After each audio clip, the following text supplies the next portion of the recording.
Hello friends, welcome to my channel. This is my first lecture in abstract algebra of group theory. And first we will cover our concept about set, relation and function. So let's get begin.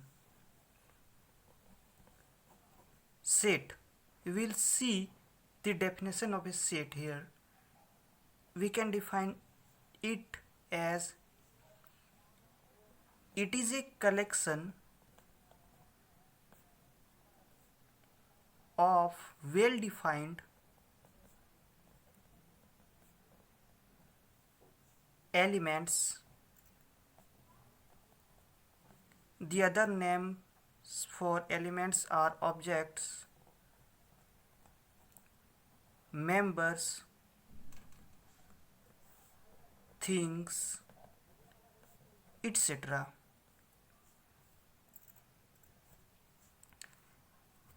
We will use this notation of curly bracket for a set, and the capital letters we can represent the set, say S, A, B, like this. Now we will see that what is the meaning of well defined, and here a term distinct also will be there. It is a collection of well defined distinct elements, objects, member or thing. Now by the term well defined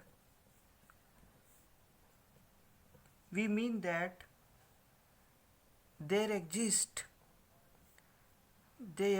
doesn't exist any uncertainty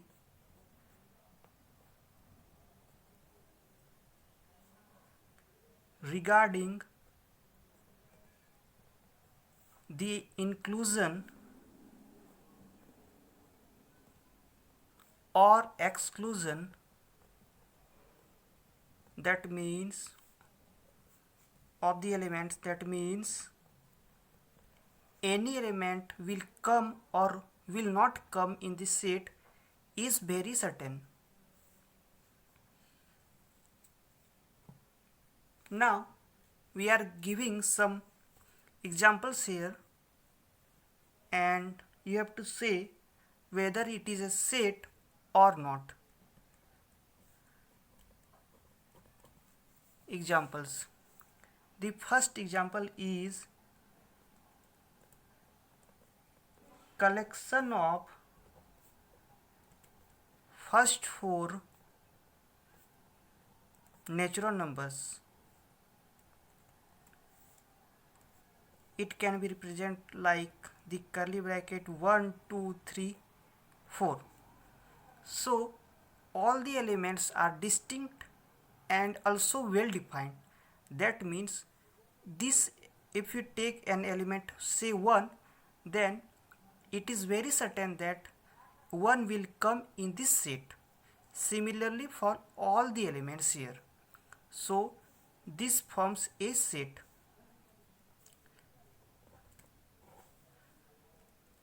The second example is collection of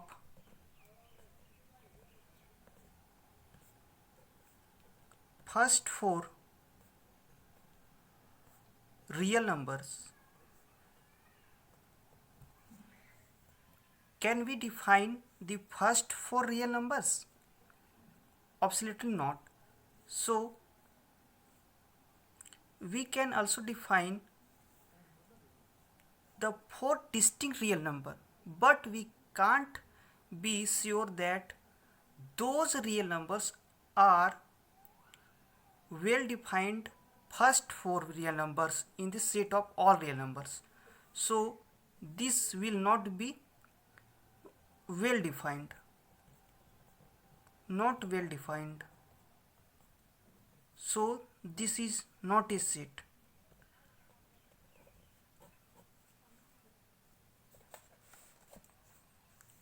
The third example is that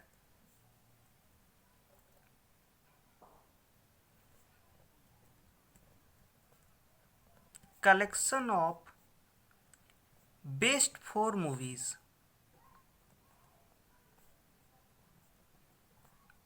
Best four movies. If we define like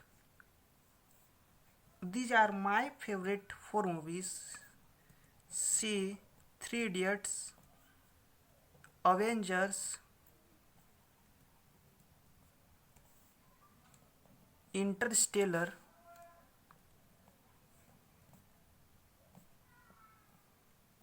and Swades. This is a collection of my best four movies which I like. So these are distinct but not well defined because different people have different choices. So say this movie named Three Idiot will come in the best four movie or not isn't this certain. So this is not well defined. Not well defined. So this is again not a set. The example number 4. Say collection of all natural numbers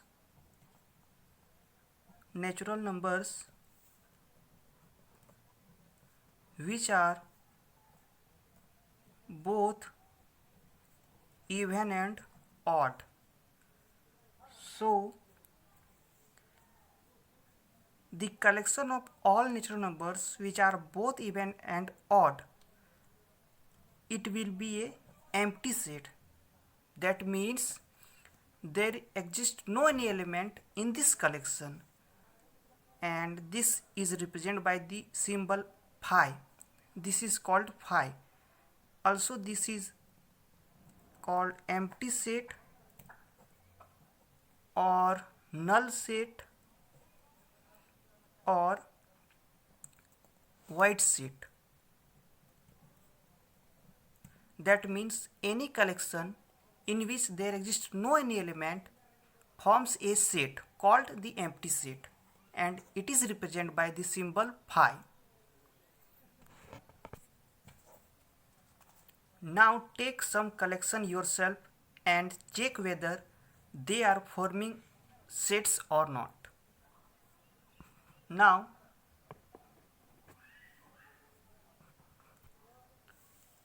what is a subset?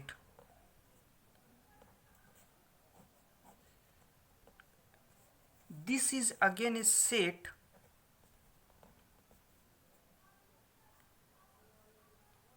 where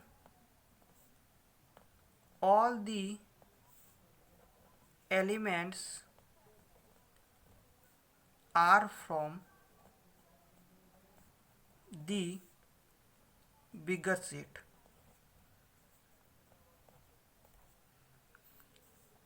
We can easily understand this subset by taking an example.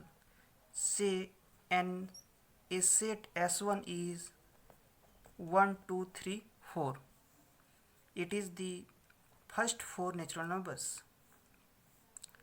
And if we take a set A consists of elements 1 and 2, then these two elements come from the set S1.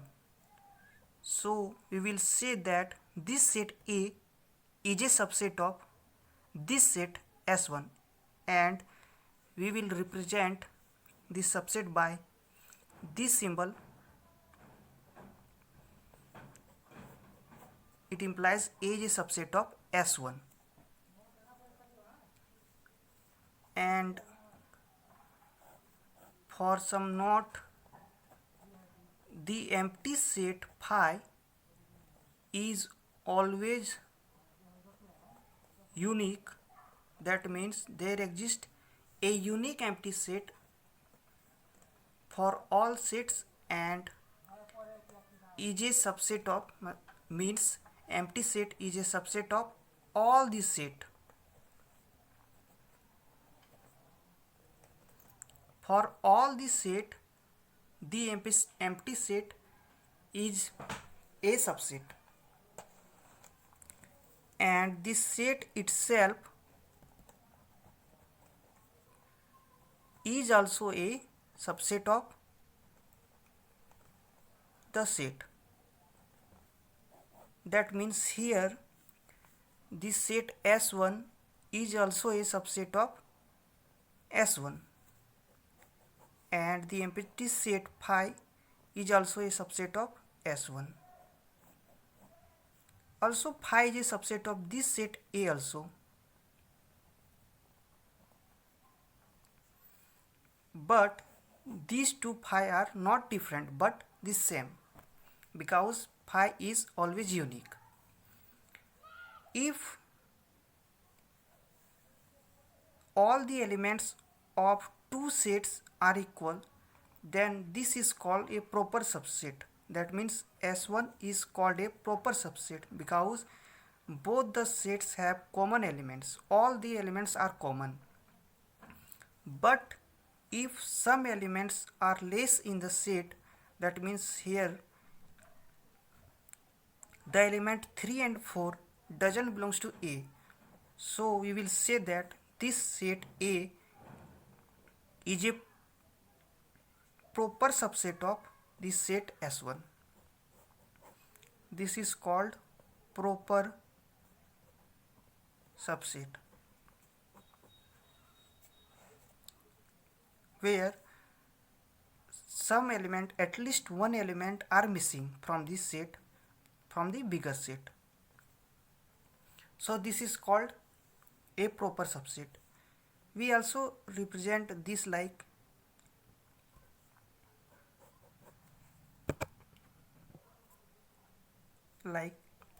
this. Now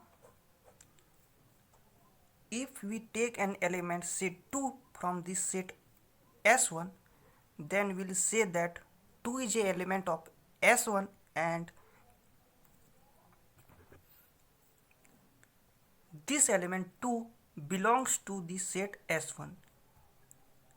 The term belongs to is represented by this symbol like this. 2 belongs to S1. That means 2 is an element of set S1.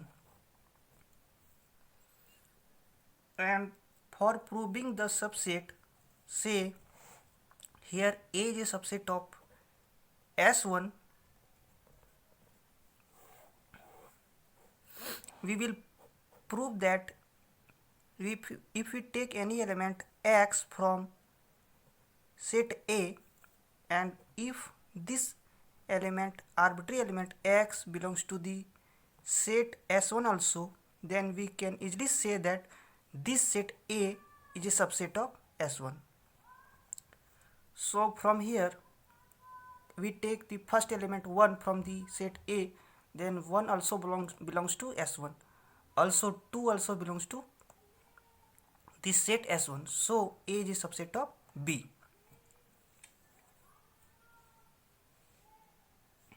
Now the other concept is cardinality of a set.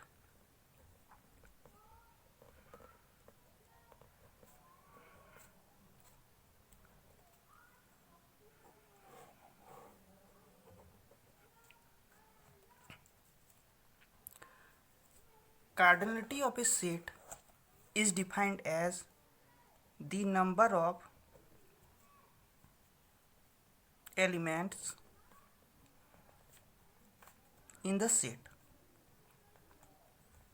It is basically the counting of elements from a set. So, and it is, if we take an example, the same example S1, where S1 is equal to 1, 2, 3, 4, then the cardinality of S1, is also represented as the mod of S1 or eta of S1. the counting of all the elements are 1, 2, 3 and 4. So there are 4 different elements from this set. So cardinality of S1 is 4. And for the set empty set, the cardinality of empty set is 0 because there is no element. Now we will move to other concept, the next concept, which is power set.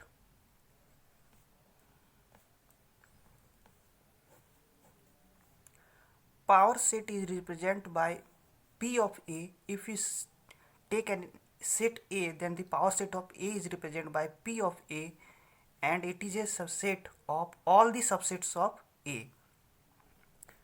Set of all the subsets of A. If we take A is equal to 1, 2, 3, so the power set of P of A will be equal to, as we know that the empty set is always a subset of every set, so phi will be subset of A, and the set at A itself is again a subset of A. So these are two subsets of A, and the other are 1, the set 1, set 2, set 3, set 1 and 2, 1 and 3, 2 and 3. So these are the 8 subsets in the power set of A. There is a formula of cardinality of P of A. It is 2 to the power n, where n is the cardinality of the set A. Here the cardinality of A is 3, so the cardinality of P of A will be equal to 2 to the power 3, which is 8. So here 1, 2, 3, 4, 5, 6, 7, 8. If we take the set is empty set, then it is interesting to see that the cardinality of P of A, that means P of the set empty set phi, is equal to 2 to the power 0, because 0 is the cardinality of the empty set and it is equal to 1. So P of phi is a subset of set of empty set containing one element. This is not 0 element but 1 element. So the power set of even empty set containing one element. We can conclude that from this step that power set is never empty.